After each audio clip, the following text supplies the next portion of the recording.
This is part 5 of our space series, Human Rights in Slovenia, with Narte Velikonja.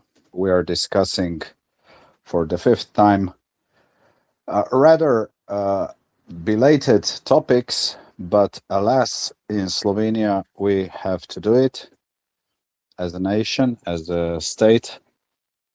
We have to process topics from 80 years ago, which happened after the Second World War and during the war itself. Therefore, in this way, we can find out the reasons and why certain historical events took place. So today's topic title is Beyond Left and Right, Cases of Aleš Stanovnik and Narte Velikonja. Also, we have 2 subtitles, Socialists, Anti-Fascists, and Victims of Communism. And another subtitle, Christian Socialists, Anti-Fascists, and the 3 totalitarian systems in wartime Slovenia. Maria, Gregory, thank you. And Maria, the floor is yours, please. Thank you very much. Good evening, everyone. Today, I thought we would talk about some of the terms that I keep throwing around, but have yet to define. We think we know what a communist is, maybe what an anti-communist is, but that doesn't give us a complete picture. So I'm going to talk about some of the definitions, but I want to put real life examples in with it. So my outline this evening is to go over definitions with examples on communism, socialism, totalitarianism, authoritarianism, and the 3 totalitarian systems, which were Nazism, fascism, and communism. And the 2 case examples I'm going to give involve 2 prominent people from that era, Aleš Stanovnik and Narte Velikonja. Now, you've heard us talk about my grandfather, Narte Velikonja, before, but I have not mentioned before my other relative, Aleš Stanovnik. He was my great uncle. Both were Christian socialists before, during the war. And one joined the OF, the coalition party, tried to work with the communists, and the other did not. When we talk about communism, it's just to give a little bit of perspective on it. I often think of my grandfather, Narte, who made it clear in his trial, executed. But it was very interesting during his trial that he testified how he was in favor of social justice, just not in favor of crime. Now, to someone who might think that there were communists who were in favor of social justice and fascists on the other side, that might come as a surprise because my grandfather was neither a fascist nor in favor of Nazism, but in fact was a big proponent of social justice. And also thinking back on my life, my father was clearly anti-communist, but clearly anti-fascist and anti-Nazi. And often those of us who have relatives who were in the Home Guard, the Slovenska domobrance, they are often, or certainly historically, were charged. People would say, well, they're fascists, they're Nazis, etc.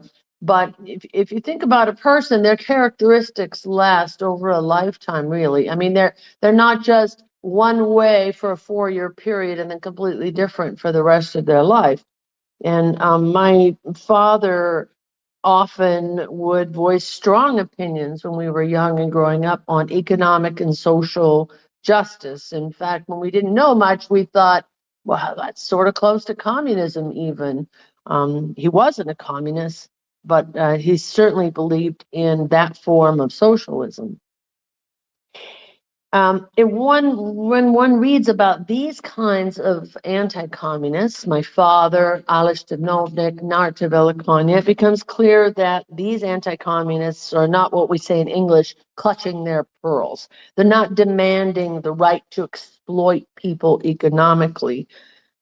Instead, they were just justifiably terrified of the criminal and police state mentality that the communists brought with them. And what the communists brought with them was not democracy. Nikola Tolstoy, the writer, who wrote the book Minister and the Massacres, wrote that the chief interest of the communists appeared to be theft. And I would agree with that. So as we get into this evening and discuss Aleš Stanovnik and Narte Velikonja, I want you to think about whether they were just property owners who wanted to keep their stuff, keep their property, or whether they were more interested in social justice.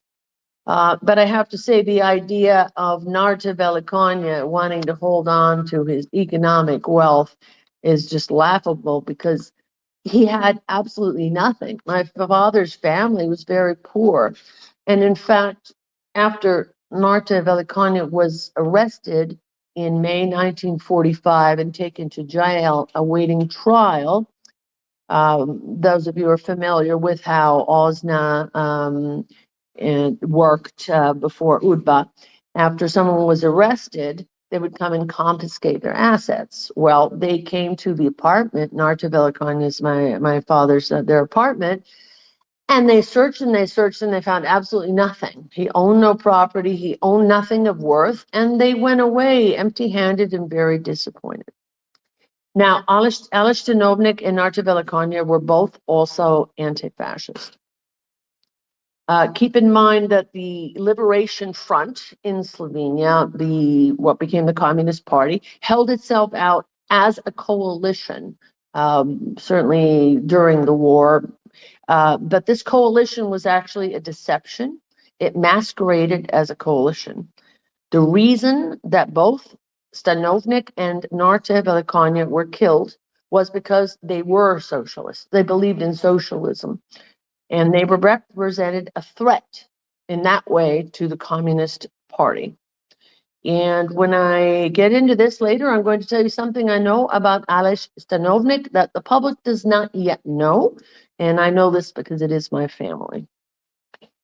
So now to get into the definitions, just a little more detail.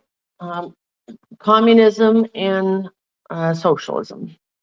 Communism at the time could be defined as a revolutionary political ideology based on the teachings of Karl Marx and Friedrich Engels, and in practice during World War II on the Marxist-Leninist model developed in the Soviet Union. Its objective was to abolish private ownership of the means of production, eliminate social classes, and establish a classless, stateless society through the dictatorship of the proletariat.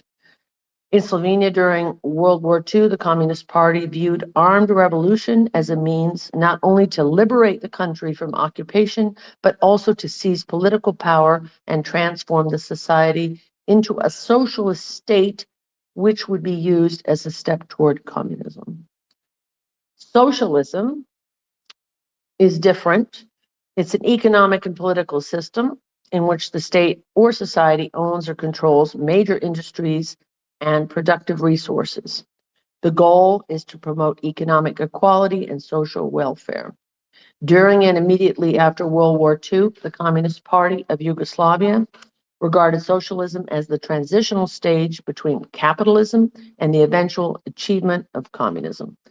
So in socialist Yugoslavia, the state exercised extensive control over the economy, political life, and public institutions. How can we distinguish socialism from communism? Socialism was at the time a transitional stage toward becoming full communism. And in the end, Yugoslavia never actually achieved actual communism. Communism was considered the ultimate goal of Marxist ideology. In Yugoslavia, after 1945, socialism was the system that was actually established. In socialism, income inequality is reduced, but not necessarily eliminated. But in communism, social and economic classes are intended to disappear entirely.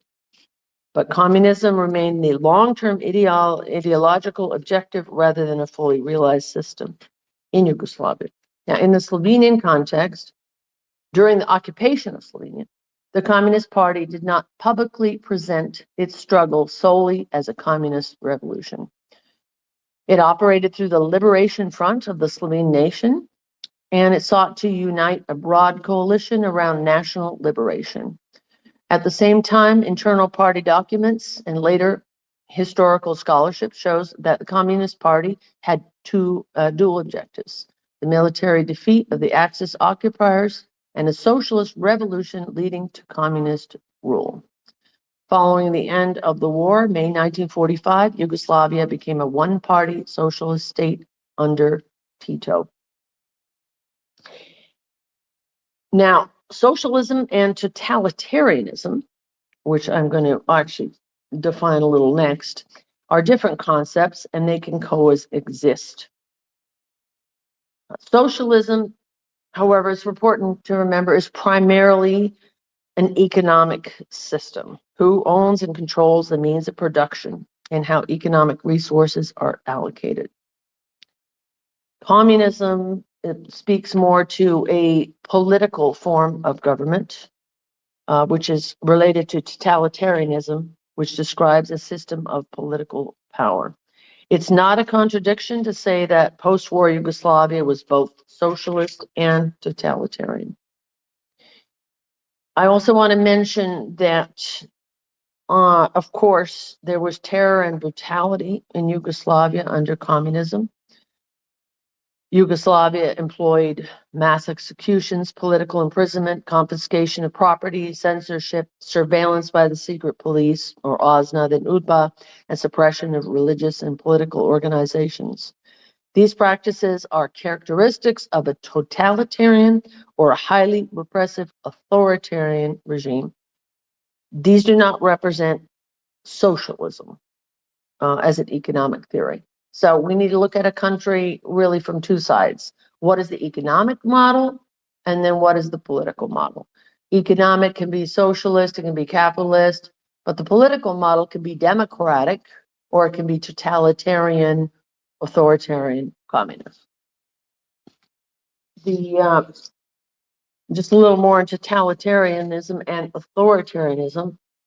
In a totalitarian state, it's a form of government in which the ruling party or leader seeks to exercise complete control over virtually every aspect of public and private life. In an authoritarian state, it's very similar. Political power is concentrated in the hands of one leader, but it's not constitutionally accountable to the public. To distinguish it from a totalitarian state, an authoritarian form of government generally does not seek to control every aspect of society or private life, provided that citizens do not threaten the regime's hold on power. In using Yugoslavia as an example, many scholars describe Yugoslavia immediately after World War II, so approximately 1945 through 1953, as exhibiting totalitarian characteristics because the Communist Party monopolized political power, imposed a Marxist-Leninist ideology, suppressed opposition, censored the media, used the secret police, and used widespread repression to consolidate control. Others argue that after the 1948 split with the Soviet Union, Yugoslavia evolved into a more authoritarian one-party state. It's useful to say that these labels describe degrees and forms of political control, even though scholars sometimes disagree precisely about when it transitioned from one to the other. Now, fascism and Nazism. Now, Slovenia during World War II, of course, had all three forms of totalitarianism in Slovenia itself, fascism, Nazism, and communism. Fascism is an authoritarian, ultra-nationalist political ideology that seeks to create a unified national community under a dictatorial state. An example certainly relevant to Slovenia is Italian fascism under Mussolini, because the Italians occupied pretty much half of Slovenia, and the occupation began long before World War II. Mussolini's fascism was initially based on nationalism, the supremacy of the state, imperial expansion, but not on biological racism.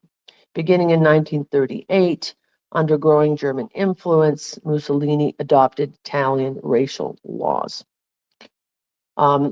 Somewhat contrasted with fascism is Nazism, or German National Socialism.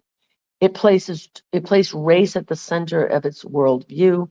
Hitler believed history was a struggle between biological races. So with Nazism, we can say that the core principle was race and the nation, whereas fascism, the core principle was the nation and the state. Now, I want to get into the examples. Aleš Stanovnik. He was a socialist in Slovenia in the early 1900s. And to make it clear to people, most people are aware of the last Janez Stanovnik was the last president of the Socialist Republic of Slovenia. That he was my father's first cousin. So he and my father's uncle was Aleš Stanovnik. They were both well acquainted with him, as was Narte Velikonja, my grandfather. Aleš Stanovnik was born in 1901, and he is best understood as a Christian socialist, but not as a Marxist socialist. His political philosophy grew out of the teachings of the Catholic Church, and especially the ideas of the Slovenian Catholic leader Janez Evangelist Krek, and not from Marxism. So his social justice was rooted in Christianity. He believed that the society had a moral obligation to protect workers. He believed in democracy rather than dictatorship. He wrote about democracy as an essential political value and criticized political systems that ignored the dignity of ordinary people. He believed in national independence, like many Christian socialists. He believed that Slovenians had the right to political self-determination and opposed both fascist Italianization and Nazi occupation. He believed in cooperation rather than class warfare. And however, what's interesting is that he joined the OF. He was working with the communists. And he differs from Narte Velikonja in this way. His Christian faith was central to his politics, which is very different than the Communist Party, which was officially atheist. He believed in democracy and political participation, social reform, Catholic social teaching. But what is really interesting also about him is what happened to him. In 1941, in May 1942, in May 1942, he was arrested by the Italian occupier. Interestingly, he was in the Italian jail in Ljubljana and Šempeter at the same time as my father, who had been arrested in April 1942. The Italians held them and many other men as potential hostages. And when one Italian was killed, they would shoot any number of hostages in retaliation. What is interesting is why he was arrested. Now, and he was also executed as a hostage on June 2, 1942. But what has often been a subject of discussion in Slovenia is how and why did he get arrested by the Italians when he did? And people have suggested that the communists informed the Italians, and he was arrested as a result. And many, including Janez Stanovnik, have written that that was not the case. But I actually have another different information on this. I said that my father, Jože Velikonja, and Narte Stanovnik were first cousins. They grew up together, they were the same age, and they went to gymnasia, high school, Catholic high school together. Now, long after the war, my father went to the United States. Narte Stanovnik, of course, was the president under the last communist president of Slovenia. In around 1993, they started writing to each other. And they wrote to each other approximately 25 years, and I have their letters. They retained them because they wanted me to publish them. Now, in several of these letters, my father begins asking Narte Stanovnik what actually happened to their uncle, Aleš Stanovnik. Why was he arrested at the time by the Italians? My father was very good at getting people to commit on paper what they were reluctant to say in public. And he did not only do this with Narte Stanovnik, there were others. So this will be in a future book of mine, but in several letters that they exchanged, my father asked this, and Narte Stanovnik finally says, yes, our party, the OF, notified the Italian occupier of his location, and that's why he was arrested. So that confirms, yes, the communists wanted him out of the way because he represented another form of the OF. And he represented a democratic form of socialism where they wanted a non-democratic form. They wanted a revolution, a communist revolution. But excuse me, Maria, what you're saying is that you have clear confirmation that another one, perhaps there are many, but it has not yet been fixed in historical science that Slovene communists were actually collaborating, cooperating with Italian occupiers and also German occupiers. So they were totally involved in political handlings on all sides, all the time. Well, the OF, the communists were definitely working with the Italian occupier in the jail. They allowed another communist his own room, regular telephone calls. He was basically running the Communist Party from jail. My father was a witness to this. The messages went in and out of the jail through the barber. He was the conduit. He could go in and out of jail, and they would pass messages to and from each other that way. Yes, that's another point, Blaž. But yes, what has not been published are these letters that Narte Stanovnik wrote to my father, where he writes that yes, the Communist Party tipped off the Italian occupier so that they could arrest their uncle. Another sub question. So, how could you describe the common enemy of both communists and Italians?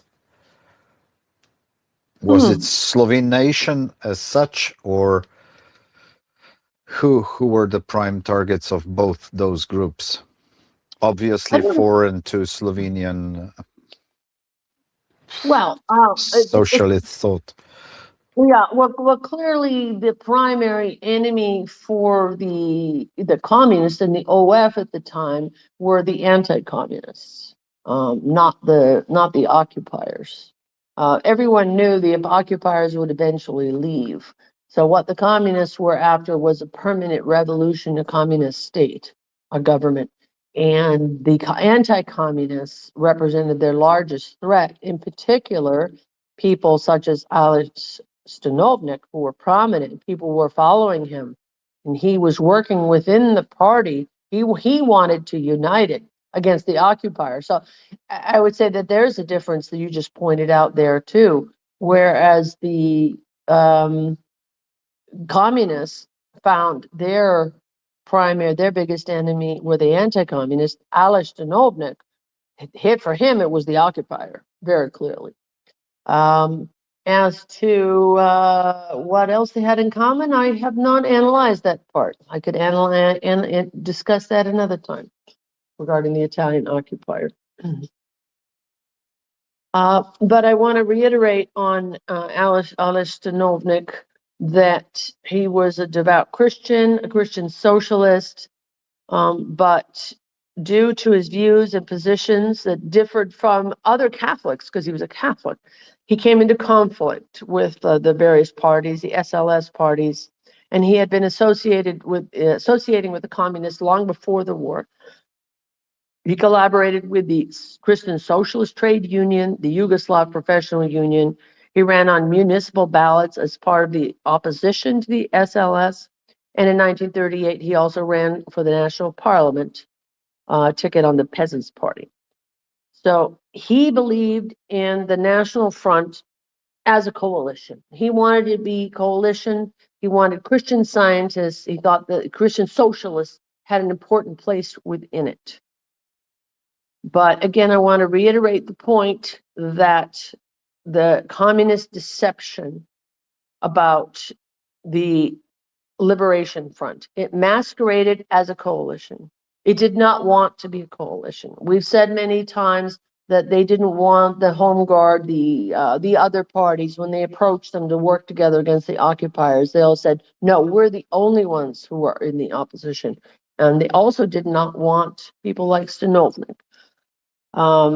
Stanovnik could have been a very different kind of leader of the Communist Party had he not died under these circumstances. In fact, history might have been very different had he lived. All right, I want to some extent, but I'll talk about a few different things about it. He believed in socialist ideals while opposing communism, but he was executed after a show trial in Slovenia in 1945. He is also, I would also describe him as a Christian socialist. He was certainly not a communist or a Marxist socialist.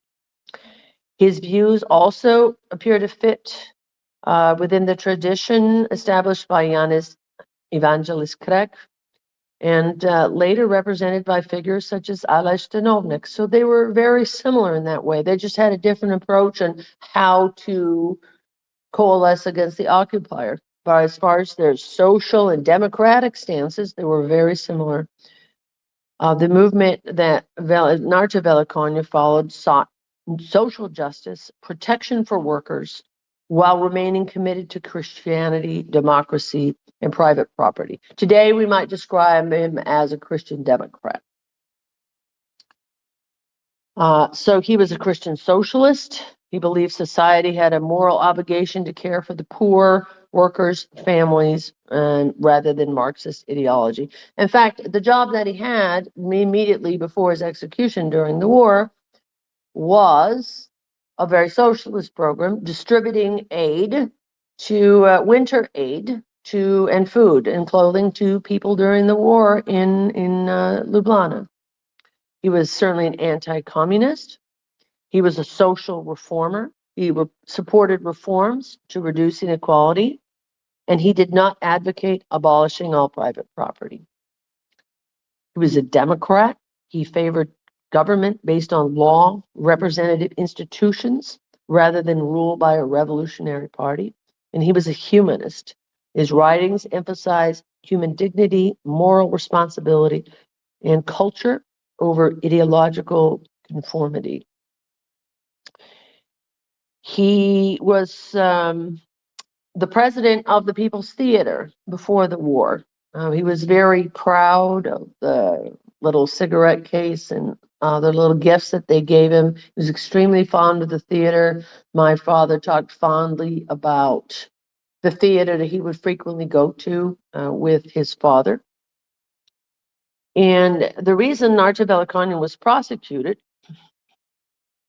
was because of this threat. He believed in social justice, but also democracy, and that was a direct threat to a revolutionary communist party. He was also conveniently left in Ljubljana after the war when everyone else fled, because he was disabled and he couldn't walk. He strongly opposed and spoke on the radio multiple times the Communist Party's monopoly on power.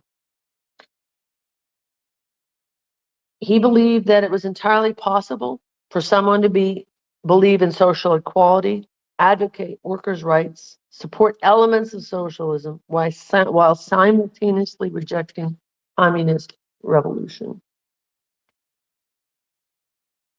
He was also anti-fascist. Now, his family had a property. They weren't actually from Ljubljana. They were from Primorska in Predmeja, north of Ajdovščina. But when fascism came and when the Italian occupier came to Western Slovenia, he was not allowed to return home. In 1913 or so, he went to Vienna to, I don't remember exact dates, but he went to Vienna to study law because Ljubljana didn't yet have a law school. At the end of his law school, the war had already began, and then he was an officer. He worked with military intelligence in Vienna. That also explains why he understood communist ideology well, because of his knowledge of the government and intelligence services. So therefore, when he finished his work, and after the end of World War I, he was unable to return home. Why? Because he was already outspoken. He was already an outspoken anti-fascist. The Italian occupier would not give him a visa to visit home. So he settled in Ljubljana instead. He practiced this, say, for example, the Italians occupier in Ljubljana, they insisted they wanted everyone, all the students at the university, which continued the first 2 years, they wanted to install Italian as the language in Ljubljana. And that was where my grandfather worked, or at the beginning of the war, he had worked at the university, and he strongly advocated, and actually won on this, who advocated that the Slovenians be allowed to continue to speak their own language in Ljubljana. So he really came head to head with the Italian fascists and the Italian occupier during the war as well.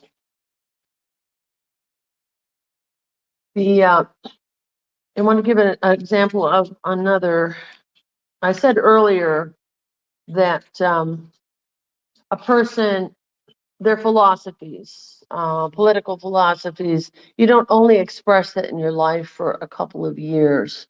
You'll start that when you're fairly young, and you'll probably stay that way similarly for many years. My father served in the Primorska side of the Home Guards, then went to Italy to teach for 10 years after the war, and eventually to the United States. He was very fortunate. He had already obtained his dissertation from Rome before he got to the United States, so that he was able, first of all, to teach in Trieste, and then he had a head start on work when he got to the United States, unlike so many others who were displaced persons like him. Now, what I found very interesting, I'm about to publish a book on my father. I've been working on it for years, and I interviewed him for many years.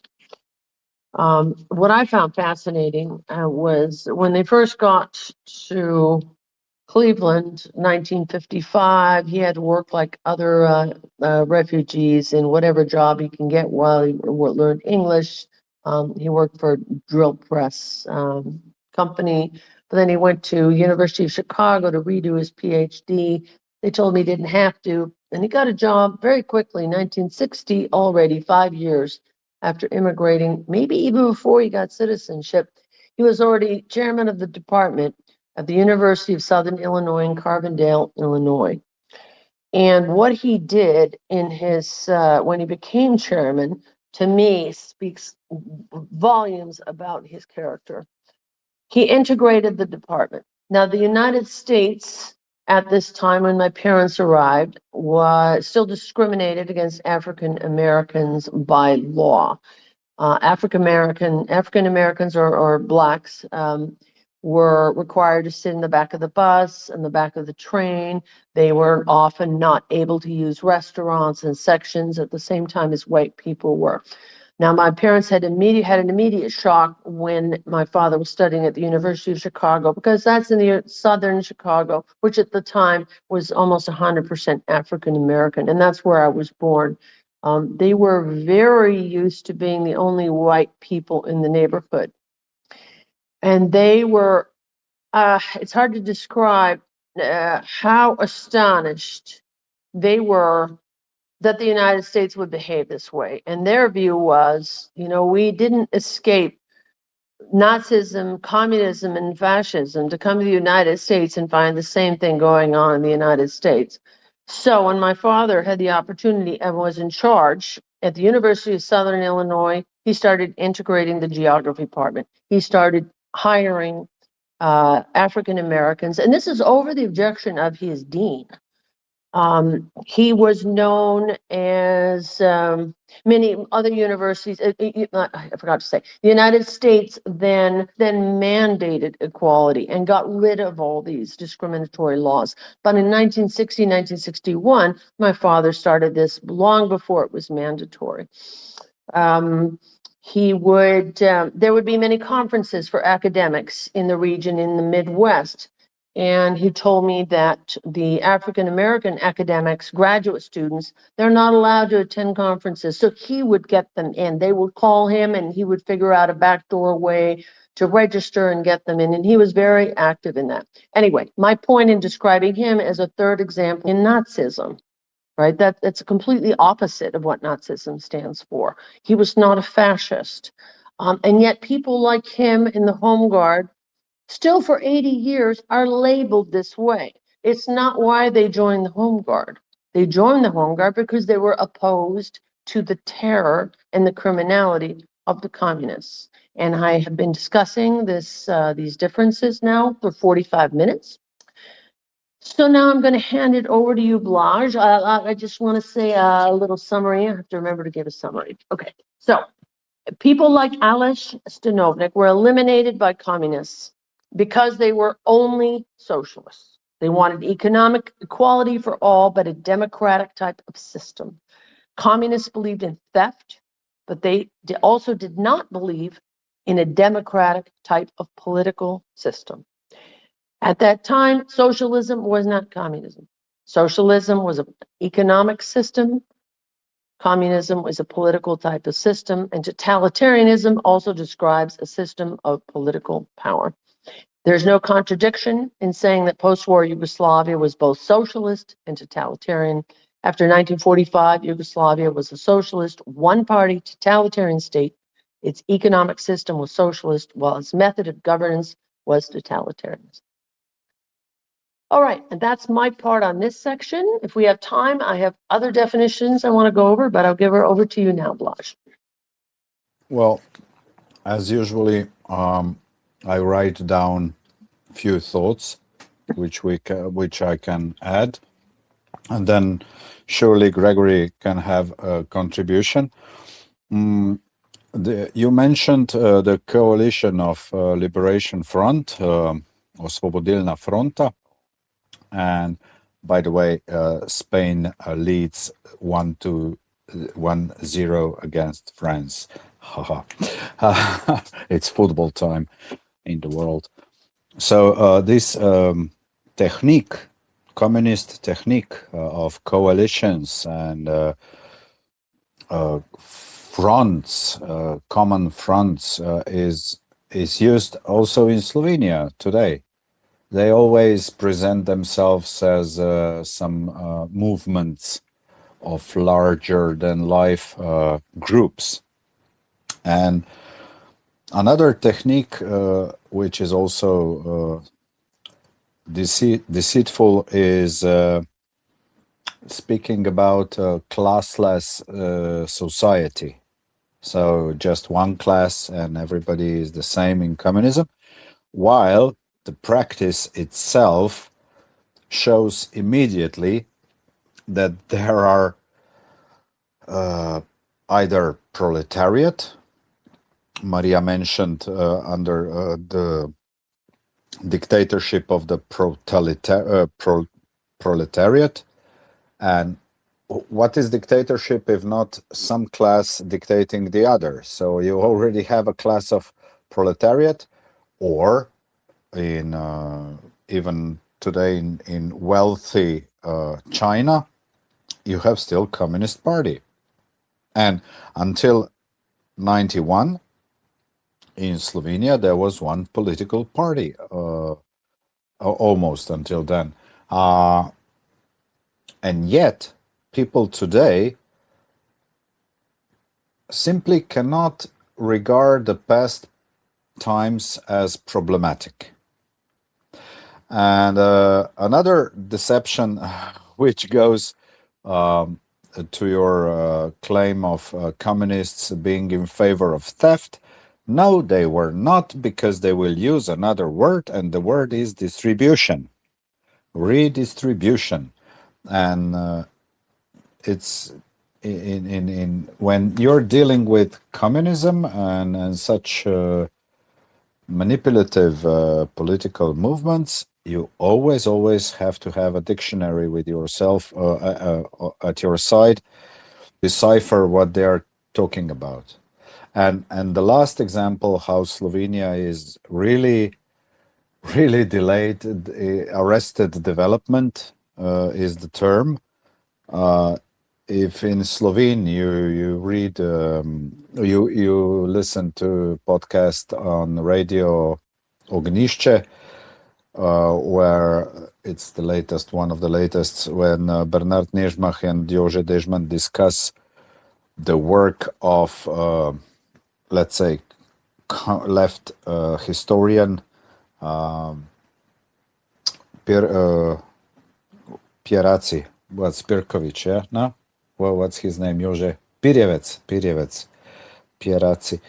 About Kardel, Edvard Kardel, and still in 2026, Jože Pirjevec describes Kardel as almost utopian socialist, so as if he would be visionary, and but instead it's clear that this guy had major sociopathic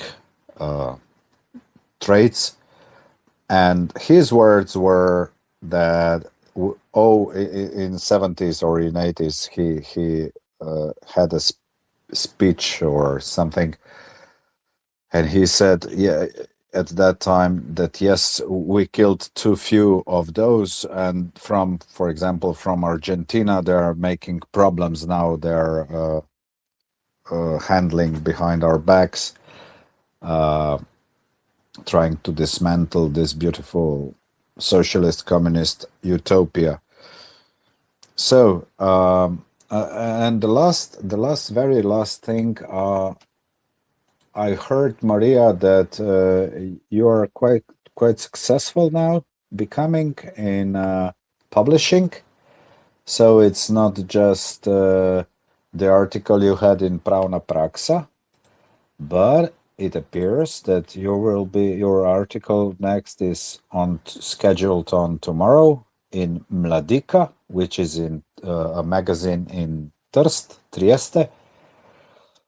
And the title in English would be The Geneva Convention and the Slovenian Tragedy of 1945, My Visit to the British National Archives.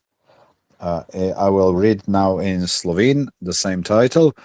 Ženevska konvencija in slovenska tragedija leta 1945, moj obisk v Britanskem državnem arhivu. So, Maria, you are flourishing, must say, in your research, and I hope we both are showing what kind of debates are missing in Slovene society today. That's why we also make it in English, and it's a little bit more difficult for the red deep state to decipher what we're talking about. So please, that was from me. You can comment whatever. Now it's either Maria or Gregory with your comments and additions, please. Well, let me start by thanking Maria for really a nice job walking through some of the issues in Slovenia and with it really being a power grab as much as anything else. The thing I think I can add this a little bit is just some historical context. Keep in mind that the Soviet Union had a branch called Comintern that was trying to make the communist government, really a totalitarian government, international. And there's some ironies here. In Germany during the 20s and early 30s, before Hitler came to power, the socialists had not quite a majority. And if they joined with the communists, they would have had a majority and could have changed history in a very positive way. But the Comintern told the communists, no, we want to have a revolution and don't do it. And so the communists and the socialists never formed a coalition, even though they could have run Germany.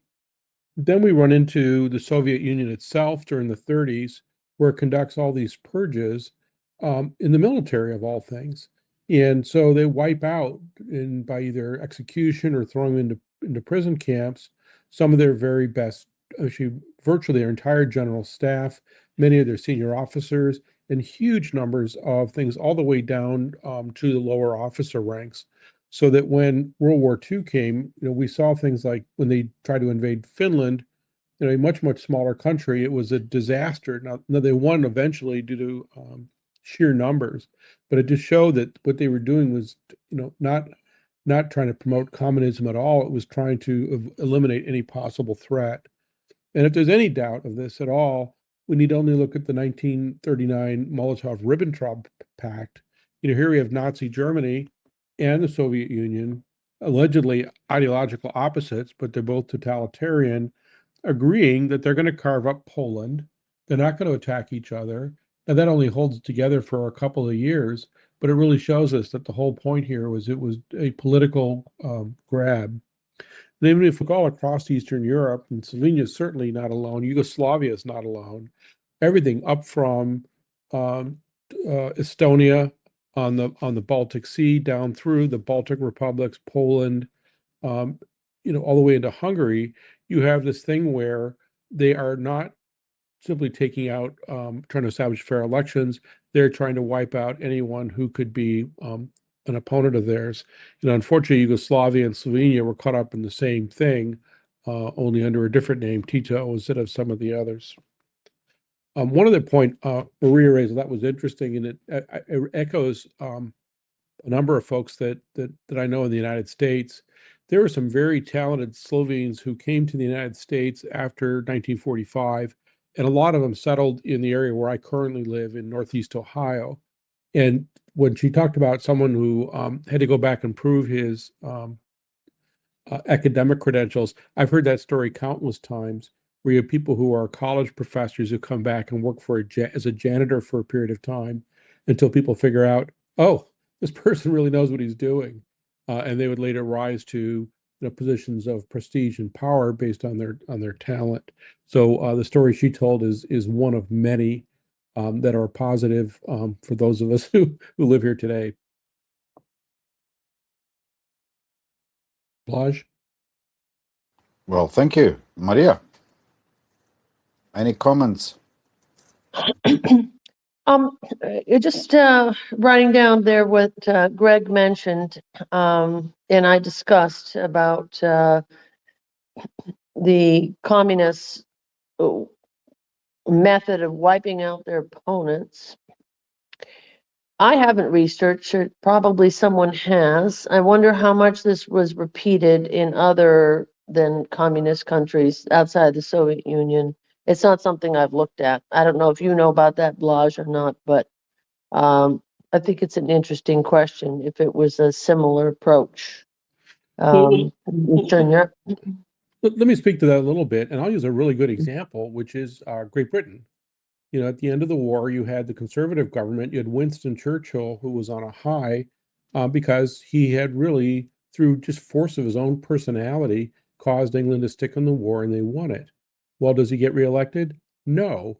Within weeks, he's out of office, and a much more socialist-oriented government under Clement Attlee is peaceably elected into power.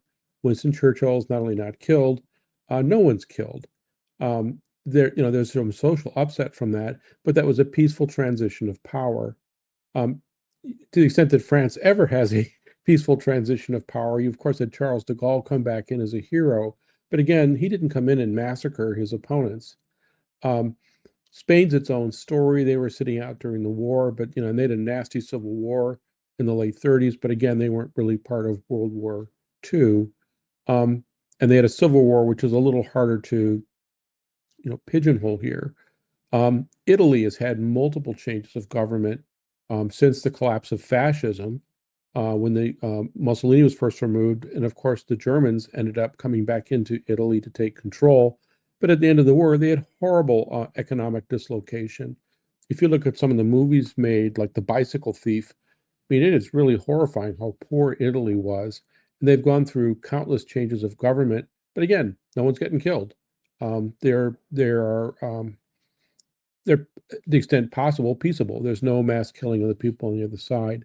So I would argue that this is very much something that's unique to those under the Soviet Union. Maybe not unique, but it's far more common under the Soviet than you would have seen just a few hundred miles to the west in Western Europe. I can just add that I'm trying to open these kind of debates still, but since it's 2026, people try to evade these topics by, oh, it's too long now, it's water under the bridge, let's put it aside. But on the other hand, one should have to prove or something that this mentality and left large black spots, or I would say fortunate are the stupid ones because they don't feel it. So how could one prove to the praisers of Tito's legacy, how could one even try to explain that there are substantial issues wrong with their wishful thinking about the past system? Well, one way is, well, we hope, is to really dig into some of these issues and bring forth the contradictions, the lies. And I've talked about the OF today and the coalition. That was really a masquerade. And something that I'm going to be doing now in the next few months, I'm going to be writing a series of legal concept papers, one on each legal issue, because I've seen that in Slovenia, this hasn't been done. Like, for example, this last week, I had an article come out in Pravna Praksa, and it's really just on one issue. No, discussing how under modern international law, guilt is not viewed collectively, it's individual. Modern international law has rejected collective guilt. And so therefore, this very tired old argument that certainly Greg and I have heard for decades in the United States about the Home Guards being all, fascist with the Nazis, criminals, it just doesn't hold water because, first of all, like we discussed before, collaboration is irrelevant and guilt is not collective. So I think if we really start honing down on these kind of issues, identify what they are, the other side's arguments really begin to fall apart.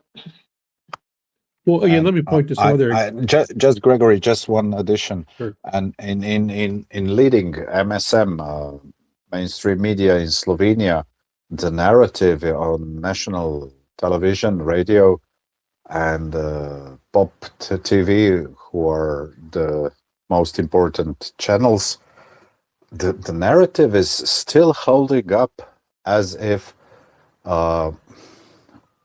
we somehow have to return to golden ages of like 70s, or I don't know, perhaps 70s really are the golden ages, and everybody is dreaming about those times, how good it was.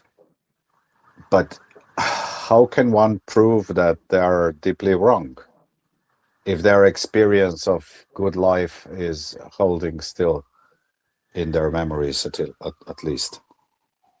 You know, you see that in a lot of places. I'm going to use the United States as an example. You know, our Civil War was really nasty. One man in 5, I think it was, did not survive the war, mostly due to disease. But it was a 4 years just miserable for the country. And at the end, of course, the North prevailed and ultimately abolished slavery. That ended back in 1865. And afterwards, there were a number of Southern generals who lost the war that created something called the Lost Cause, which was mostly a fiction. And the idea was that the South was just hopelessly outnumbered. The Union generals were butchers. They destroyed the good old Southern culture. The South shall rise again. You to this day, and occasionally you'll see Confederate flags out there, people wishing for this day from 160 years ago. And the reality is it's a bunch of bunk. And it has taken us that long for historians to look at the facts again and say, wait a minute, that is absolutely not what happened. Slavery was a horrible institution, and the society built on it was wrong. And their narrative on the Civil War is wrong. And you're just now starting to see it change. There was just a biography released recently on Ulysses Grant, and the lost cause was he was a drunk and a butcher. Well, it turns out he was actually a pretty phenomenal general. And that's just now coming out 160 years later. So, to that, part of that, I blame the depth of what people were being told for a long time. That's kind of what even I heard as a Northerner growing up, and it's just now happening. So I think that getting the facts out, having people look at that, people look at some of the claims and say, is that really true? Particularly in this day and age when we've got media like this, that we can talk about it. I think we can affect change far more quickly. Good point, Yeah. Greg. Yeah. I agree with Greg. Me too. 1 hour has passed. We can, if you want to try with a live question or comment from somebody, very short one. Otherwise, we will have to conclude. Or do you have anything else to comment? Or final words, whatever. No, next week I'm going to be discussing what you mentioned about the Geneva Conventions and what I found at the British Archives. I can discuss the definitions and all that next week. But I thought it was important today to get some of these definitions out. And I agree, we just keep hammering what the truth was, really dig into some of the, like Greg was describing, how long it takes to get over the Civil War. One reason is because they didn't have these mechanisms for reconciliation back then, and myths and falsehoods stood for decades, over 100 years, and they're very hard to correct. And that's what we're seeing with World War II, whereas the 1990s war, where I was an investigator, because the reconciliation or justice, criminal trials were there, that is going to be understood and already is understood much better than World War II already. So going forward, hopefully we'll be better off, but it's going to take some time with World War II, I think. So I will conclude this with an invitation to everyone who is listening, also on YouTube later on when we put the recording on YouTube, to put your own responses, comments, even questions for further debates. You're most welcome. So we can start debate in English. I believe Maria and Gregory will be at your service gladly, and especially if there are for example, we have had now what, 1 month? This is 5th week of our discussions spaces, and I read so much X tweets on X, and people are smart on like we discussed before, if Turkey will join the war, this kind of topics. So people until today have yet to start discussing these issues and start observing them with all their wits and knowledge. So yeah, thank you, Gregory. Thank you, Maria. Thank you, everybody who is listening and will be listening. Please share the link to this space as well, and we'll work on. Thank you very much. Thank you. Thank you very much. Good night, everyone.